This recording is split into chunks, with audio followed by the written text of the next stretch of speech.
What's up, guys? It's your boy Texas Gaming here, and today we're back with another Chinese Settler Stories video. We're talking about the Queen Elizabeth II today, so let's jump right into it. The Queen Elizabeth II is a retired British ocean liner built for the Cunard Line. The ship was operated as a transatlantic liner and a cruise ship from 1969 to 2008. She was laid up until converted into a floating hotel, operating since April 18th, 2018 in Dubai. Queen Elizabeth II, often referred as QE2, retired from active Cunard service on November 27, 2008, and was acquired by the private equity arm of Dubai World, which planned to begin conversion of the vessel to a 500-room floating hotel moored at the Palm Jumeirah, Dubai. Due to the financial crisis of 2008, the ship was laid up at Dubai dry docks, later Mina Rashid. Subsequent conversion plans were announced in 2012 and then again by Oceanic Group in 2013, but both plans stalled. The restored QE2 opened to visitors on April 18th, 2018, and today operates as a floating hotel in Dubai, managed since 2024 by French hotel chain Acre. By 1957, transatlantic sea travel was becoming displaced by air transit due to its speed. And with low relative costs and with passenger numbers split 50-50 between them, with jets capable of spanning the ocean nonstop between prop planes and the debut of the Boeing 707 and Douglas DC-8 in 1958, the trend was rapidly increasing. Despite falling passenger revenues, Cunard did not want to give up its traditional role as a provider of the North Atlantic passenger service and a Royal Mail carrier, and so decided to replace the obsolete Queens and a new generation liner with a new generation liner. Cunard decided to continue with a replacement plan, but with an altered operating regime and with more flexible design.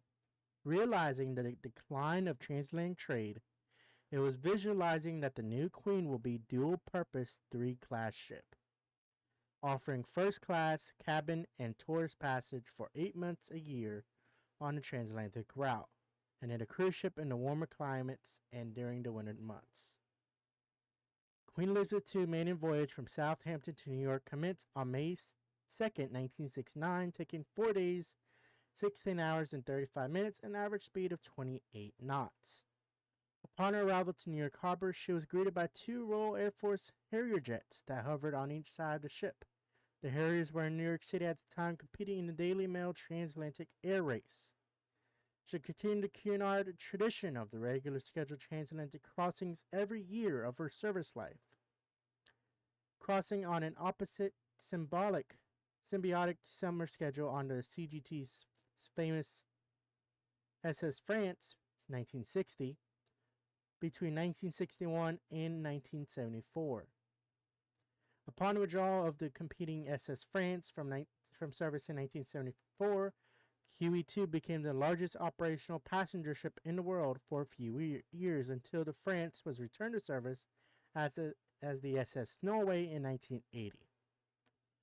On May 3rd, 1982, she was requisitioned by the British government for service as a troop carrier in the Falklands War. In Tiny Sailor's world, just so happens, said,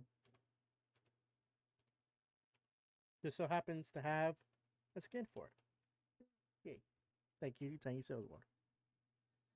In preparation for the war service, Vosper Thornycroft commenced it in Southampton on May 5th, 1982, the transatlantic installation of 2 helipads.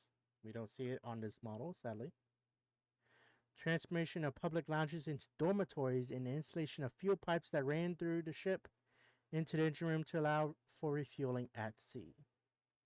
And covering of carpets with 2,000 sheets of hardboard, and a quarter of the ship's length was reinforced with steel plating. And that is a wall.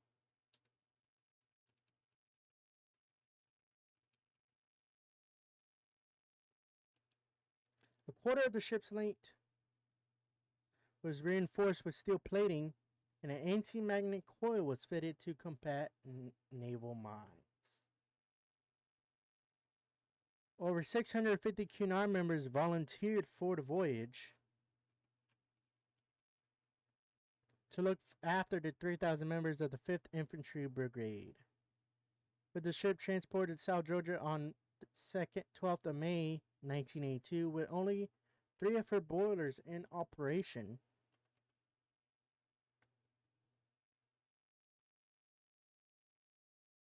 The ship departed Southampton for the South Atlantic, carrying 3,000 troops and 650 volunteer crew.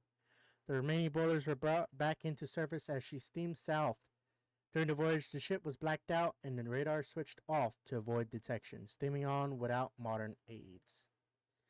Q2 returned to the UK on June 11, 1982, where she was greeted in Southampton waters by Queen Elizabeth, the Queen Mother, on board HMY Britannia. Peter Jackson, the captain of the ocean liner, responded to the Queen Mother's welcome. Please convey to Her Majesty Queen Elizabeth our thanks for her kind message. Cunard's Queen Elizabeth II is proud to have been of service to Her Majesty's forces. Ship underwent conversion back to passenger service with her fuel painted back into the traditional Cunard orange with black stripes, what are known as hands, for the first time during the refit.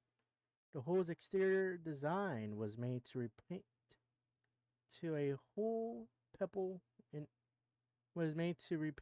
the hull in a pebble gray. The ship returned to service on August 7, 1982. The new color scheme proved unpopular with passengers. I mean, are you kidding me? This looks ugly. As well as difficult to maintain, so the hull reverted to traditional colors. There we go. In 1983. Later that year, QE2 was fitted with a magrodome over her quarterdeck pool. On November 5th, 2004, QE2 became Cunard's longest-serving express liner, surpassing RMS Aquitania's 35 years of service. On September 4th, 2005, during a call to the port of Sydney, Nova Scotia, Q2 became the longest-serving Cunarder, surpassing RMS Citia's record. At the end of her 2005 World Cruise, some pieces of her artwork were damaged when some crew members who had become inebriated at an onboarded crew party went on a vandalism rampage through the public areas of the ship. A unique tapestry of Queen Elizabeth II commissioned for the launch of the ship was thrown overboard by a drunken crewman. An oil painting of the Queen Elizabeth II and 2 other tapestries were also damaged, along with a part of the entertainment area and a lifeboat. The crew members involved were dismissed from service. Also, on the 20th of February 2007, QE2, while on her annual world cruise, met with her running mate and successor flagship QM2, herself on a maiden world cruise in Sydney Harbour, Australia. This was the first time 2 Cunard Queens have been together in Sydney since the original Queen Mary and Queen Elizabeth served as troop ships in 1941. On June 18, 2007, Cunard announced that Queen Elizabeth II had been bought by the Dubai investment company Istimar for $100 million.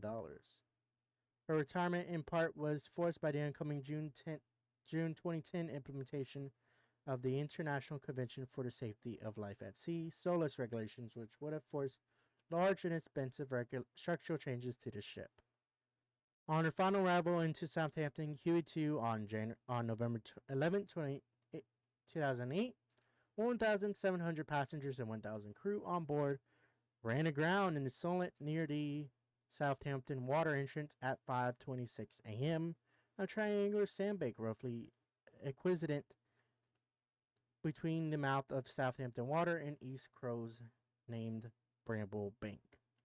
BBC reported Cunard had confirmed they touched the bottom at Bramble's turned sandbank near Southampton Water. with 3 tugs attached to her stern, a 4th tug secured to the ship's bow. Solent Coast Guard stated 5 tugs were sent out to assist her getting off the sandbank. She was pulled off just before 6:10 a.m. She had been refloated and was underway under her own power, heading back to her berth in Southampton. She had only partially gone aground and the tugs pulled her off. Sounds like to me she was not ready to go away. She was not ready to retire. At the time of her retirement, QE2 had sailed 5.8 million nautical miles and carried close to 3 million passengers and completed 806 transatlantic crossings plus 26 world cruises.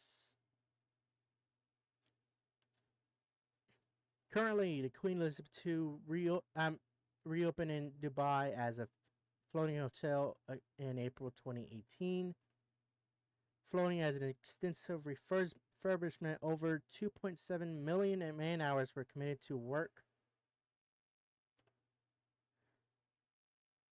to upgrade and rebuild the ship to meet hotel standards. This included a full hull repaint and placing the Port Villa registry with Dubai on her stern.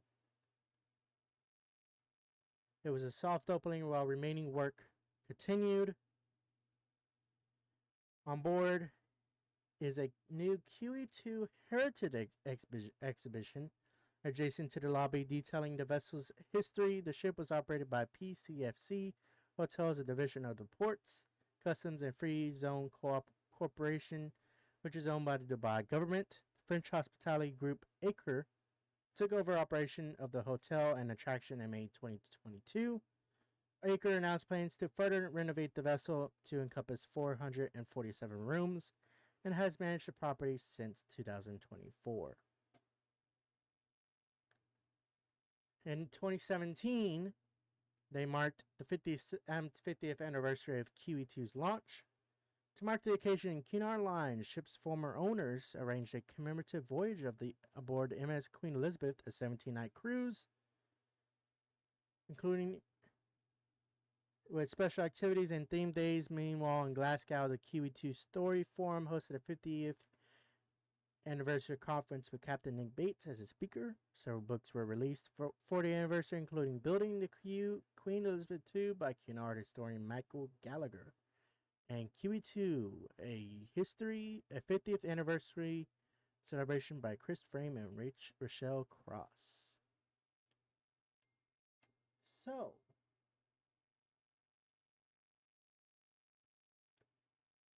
what is your favorite part about the QE2 and Cunard Ocean Liner history? Let me know down in the description down below. And if you enjoyed this video, hit that thumbs up button and subscribe. And I will see you all in the next one.